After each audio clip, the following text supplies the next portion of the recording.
Welcome to the AEW Dynamite post show. It's your boy ABE from DET. I am that ball bro from the NYC. Solid Dynamite in the books on the road to Revolution.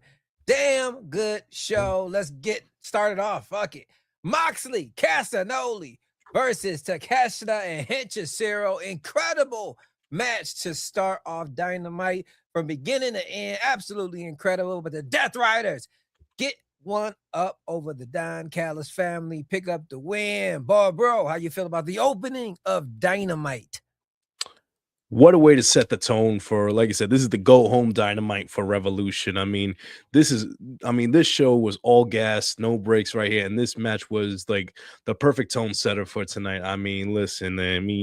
Mox and Claudio, they're a perfect unit together, man. They know each other like the back of their hands. But Takeshita and Hechicero, they were amazing as well. Hechicero minutes on Dynamite is always a pleasure to see. Him and Claudio were just going through it. As great as Claudio is, like Hechicero was tying him up like a pretzel, and then just, I don't know if you saw, Takeshita came in with a black eye. He got that from this past collision. Like Mox gave him a nice little receipt right there, something to remember him by. So, Takeshita had a little bit more gas in the tank tonight, trying to give him that receipt back, But like you say, didn't get the job done tonight. But it don't matter about tonight. It's all about Revolution. It's about no time limit for that Continental Championship. Like no more ties, no more BS. There has to be a winner right here. But man, after the match, man, pandemonium taking place. Death Rider, the Don Callis family outnumbering the Death Riders, but very interesting, little sequence at the end. Everyone has steel chairs. Davis gave Takeshita that steel chair. Takeshita, he didn't want to do it. He wants to beat Moxley his way. He doesn't want to do it through nefarious, evil ways, but man, got a gut feeling that might not work too well for Takeshita down the line. Though let's not think that Don Callis is gonna take this lightly in the future. He won't keep this in the back of his mind, especially if he comes up short this Sunday in LA. So I kind of feel that this is a must win for Takeshita for the longevity for him and the Don Callis family. Man, Moxley, Takeshita, this Sunday Continental title on the line, man. It's going to be a hard-hitting, like, slugfest from start to finish. I cannot wait for this matchup.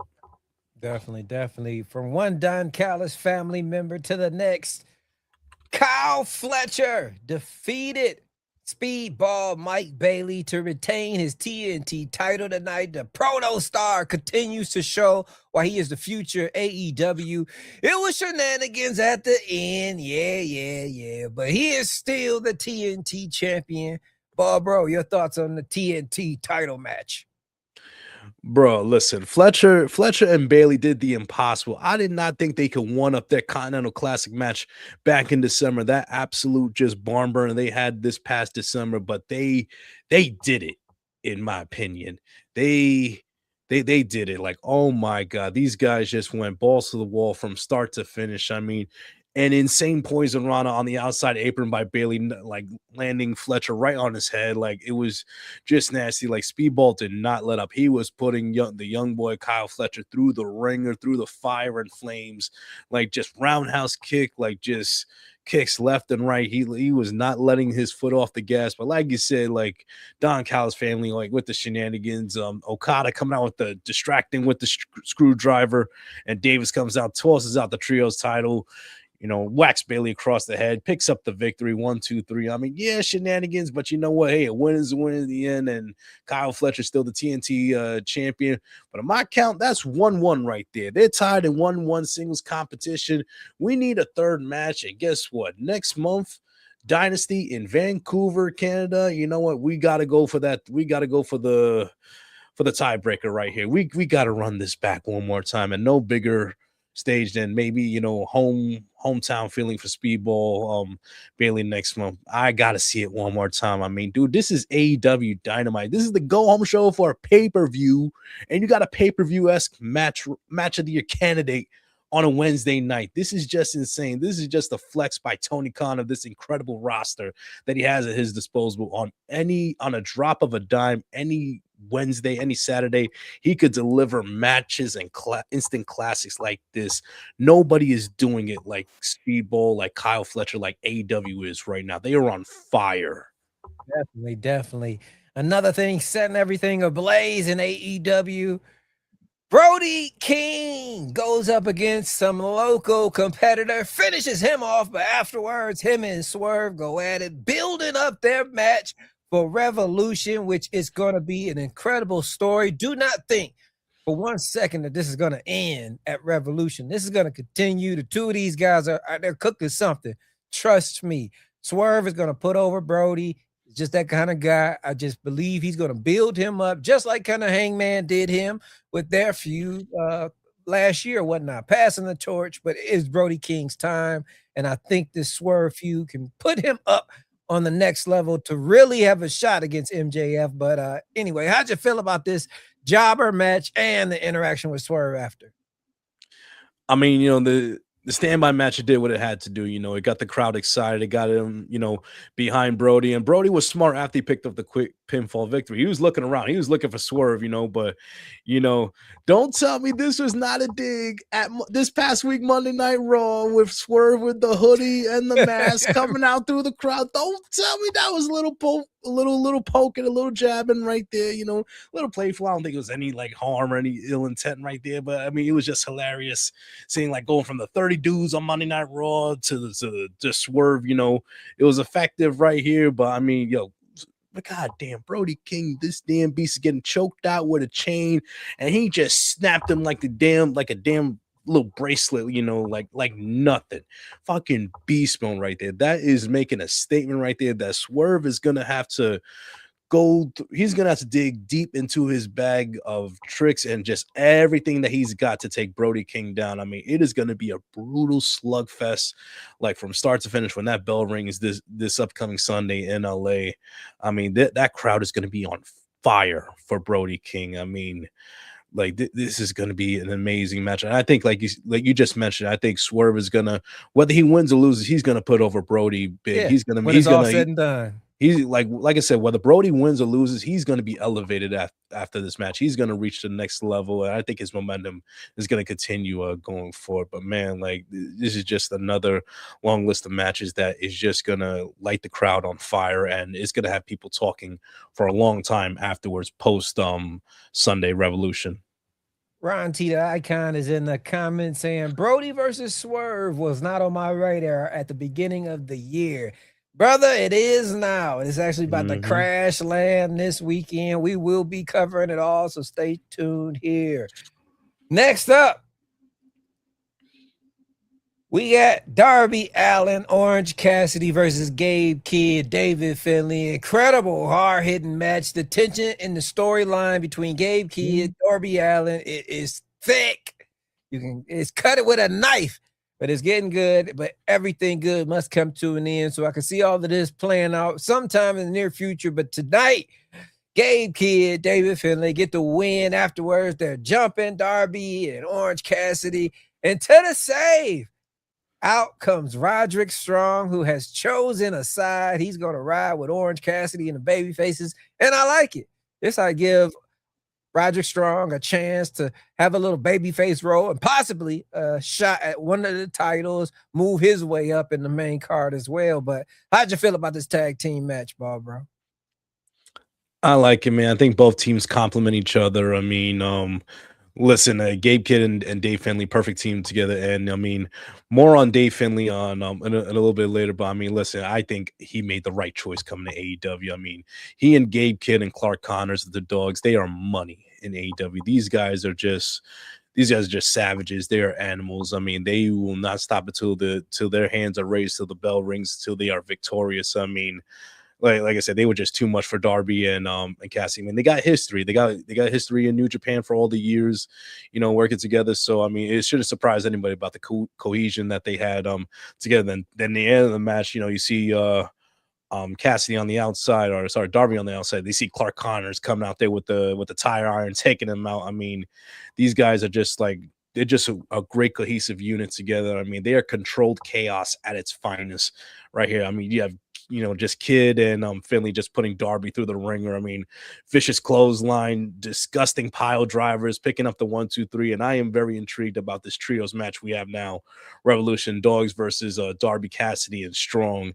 I mean, let's see what Strong does. I mean, listen. Roderick Strong, like minutes on a pay-per-view, you can't go wrong with that. I'm curious to see where does he go afterwards.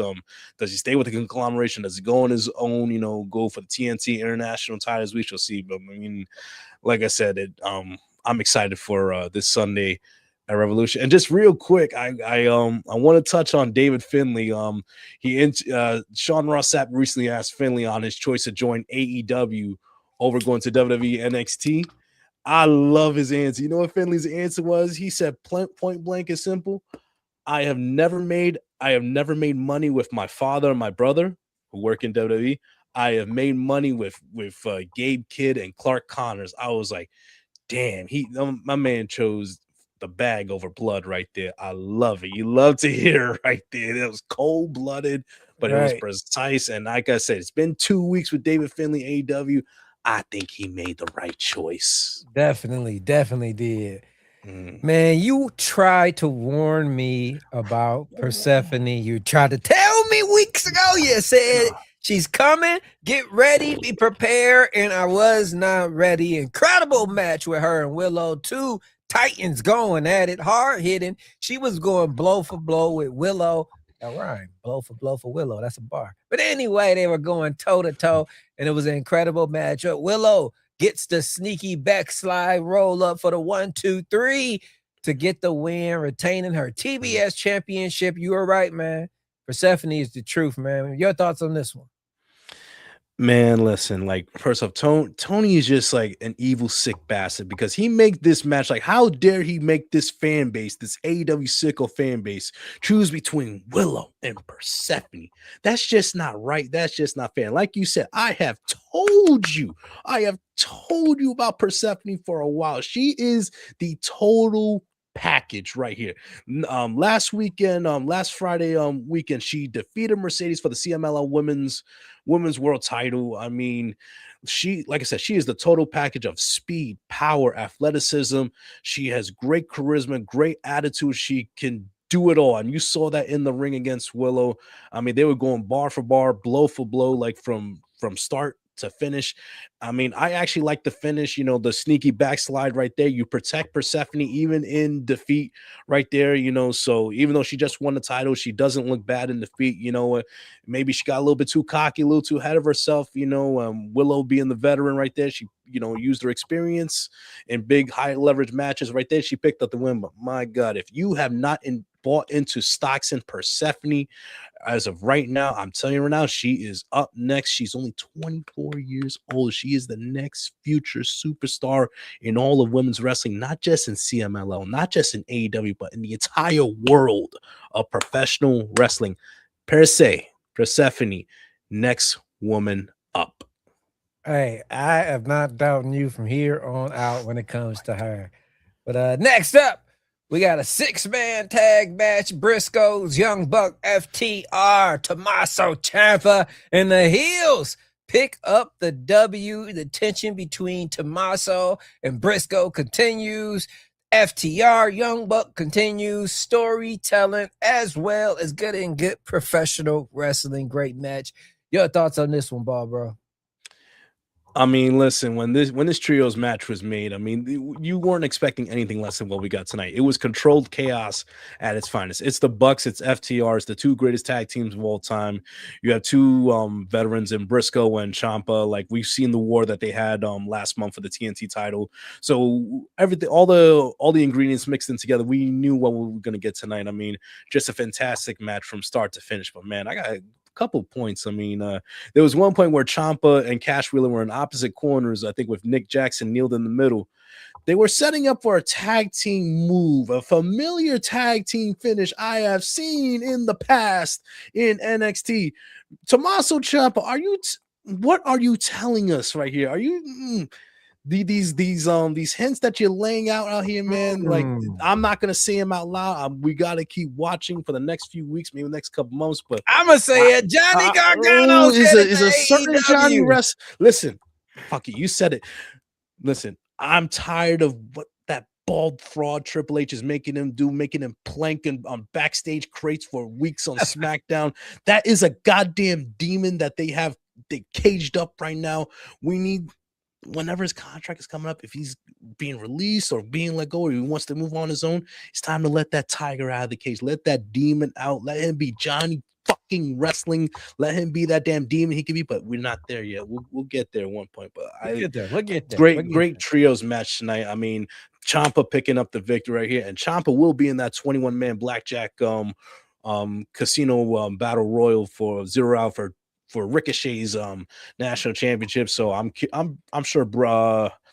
Yeah, goddamn, I'm sure Briscoe will be in there too. So they're gonna go at it again. But awesome trios match. I mean, I can't wait for the tag match, Young Bucks and FTR. The fourth match between them. I mean, like, it's gonna be a classic. It's two of the greatest tag teams of all time. We should not expect anything less but excellence from the Bucks and FTR. Definitely. And this leads us to the press conference. And side note, Tony Khan, we here at the Holy Shhh Podcast. We like what you do. We love your product. If you ever need a podcast to ask some real questions, hit us up here at the Holy Shhh Podcast. You won't regret it. But anyway, the press conference, MJF, you already knew this was going to get out of hand. That's exactly what it did. Spilled all over the goddamn place. This is going to be one hell of a Texas death match, and they're letting you know that. Bro, how you feel about the ending of Dynamite? Let me first talk about the press conference idea. Yeah, it didn't hit exactly 100%, but I appreciate the fact that, at least with Tony Khan and AEW, they tried something new, because we know with the old school way of wrestling, like, it's a championship match just a few days away, the one-on-one promo in the middle of the ring, they take turns going bar for bar. But I like that the fact that they try to mix it up a little bit. They try to be different. They're trying something new, and whether it hits or misses, I at least appreciate you trying. You try. If it works, cool. If not, you know what? You turn the page and you try something new in the future. But it ended exactly how we expected. We knew they were gonna throw bombs, like go blow for blow. I mean, it might be the greatest rivalry in AEW history. These are two day one guys who have had the same goal since day one.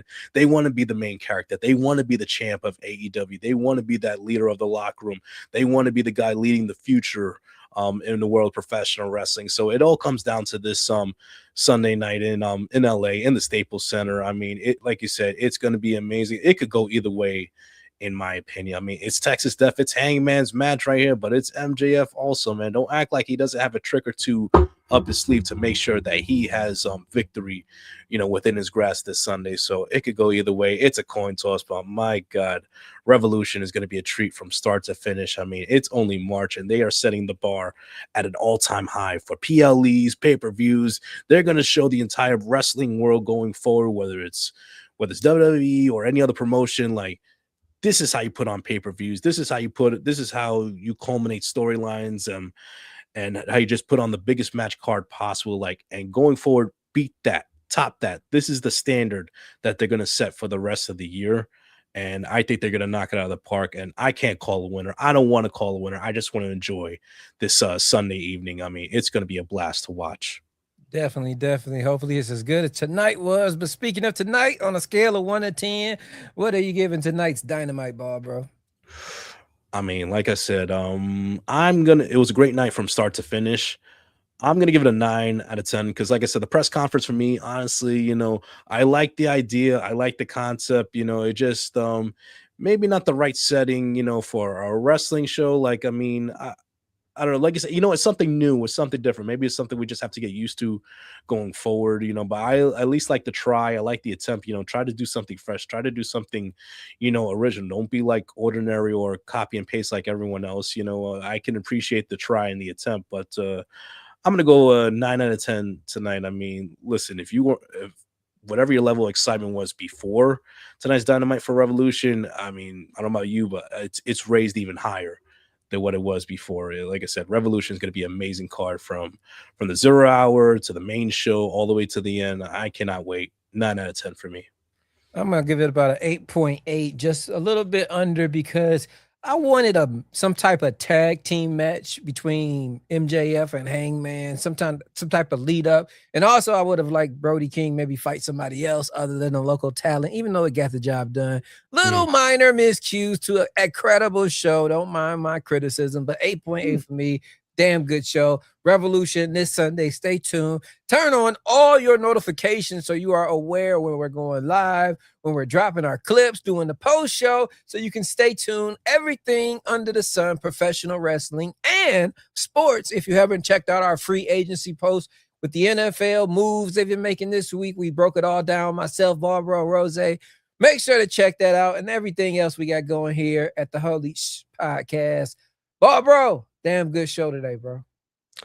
Like I said, amazing show. I mean, like I said, AEW, I know we're only a little more than 2 months into 2026. They're on fire right now, whether it's Dynamite or Collision. I don't know if you saw this Collision card this Saturday.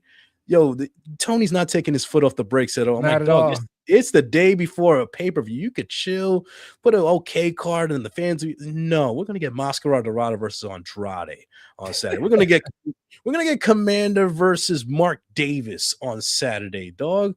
We're gonna get the freaking Bang Bang Gang versus the Demand on Saturday. Like, come on, bro. This is just the ultimate flex of that insane roster by Tony Khan. Like, it might be the greatest roster for a promotion in wrestling history. Like, my man could just has a roster like a 1,200 man bench, you know, when he could just snap his fingers and just put out a great card, whatever, man. But I'm loving AEW so far in 2026, and they're gonna keep the ball rolling, in my opinion.